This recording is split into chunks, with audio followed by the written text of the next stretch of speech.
जेड़े बंदे उमरा करन जांदे ने, हज करन जांदे ने, क्या बंदा अपने वालदैन दे नाम दा उमरा कर सकदा है? यह मसला जी।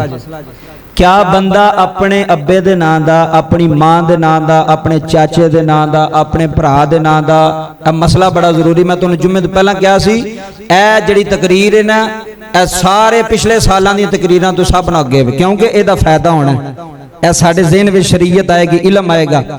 अगर कोई बंदा उमरे ते जांदा, उन्हें पहला उमरे कीते ने, वो कहता यार मैं अपनी मां दे नाम दा उमरा कर लवां, अपने बाप दा नाम दा कर लवां, क्या वो कर सकता है? शरीयत सुनो की आंदी है। नबी पाक सल्लल्लाहु अलैहि वसल्लम ने फरमाया, अगर कोई बंदा अपने वालदैन दे नाम दा उमरा करना चाहता है तो शरीयत उसकी इजाजत देंदी है। बंदा अपने अब्बे दे नाम दा भी उमरा कर सकता है, अपनी मां दे नाम दा भी उमरा कर सकता है।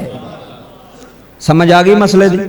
पहला खुद करे, उन्हें उमरा कर लिया, खुद करके अगर वो चाहता यार मैं फिर उमरा करना चाहना, वो मां नूं कहंदा अम्मा जी तुसी नहीं आ सकते, बीमार हो, लागर हो, कमजोर हो, मेरी मां नहीं पाकिस्तान चो आ सकती। वो आंदा अम्मा जी मैं तुहाडे नाम दा उमरा करना है, उहदा उमरा हो जाएगा।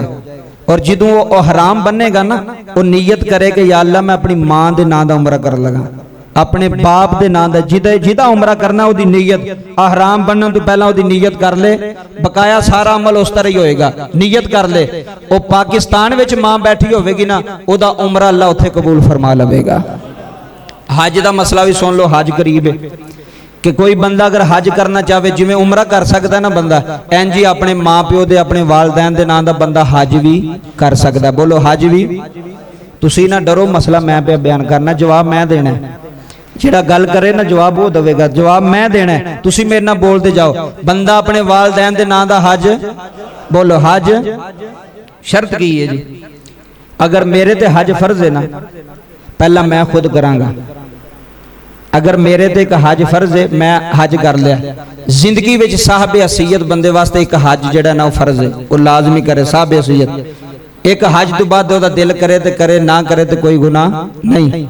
बाबा जी अगर बंदे ने हज कर लिया, साहब हसीयत साहब इस्ताद हज कर लिया, बंदा सौदिया वे, ओदा दिल यार पिछले साल मैं अपना हज किया सी, ऐतकी अपने दादे का नाम कर लवां, या अपनी नानी के नाम का, या अपने वालिद के नाम का, या अपनी वालदा, मैं नहीं उन्होंने बुला सकता सौदिया, इन्ने मेरे अखराजात नहीं है, इन्ने पैसे नहीं, मैं उन्होंने नहीं हज ते बुला सकता।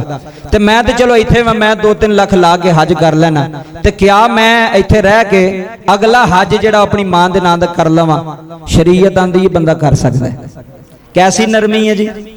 और बोलो तो सही, कैसी इस्लाम ने नरमी अता फरमाई? फरमाया तेरी मां इत्थे वे, तेरा बाप इत्थे वे, तू उत्थे हज कर उन्हां दे नाम दा, उत्थे हज कर। अपने वालदैन दे नाम दा बंदा हज भी कर सकता है ते उमरा भी, हज भी कर सकता है ते उमरा भी कर सकता है। अब मसला समाप्त फरमाओ लो।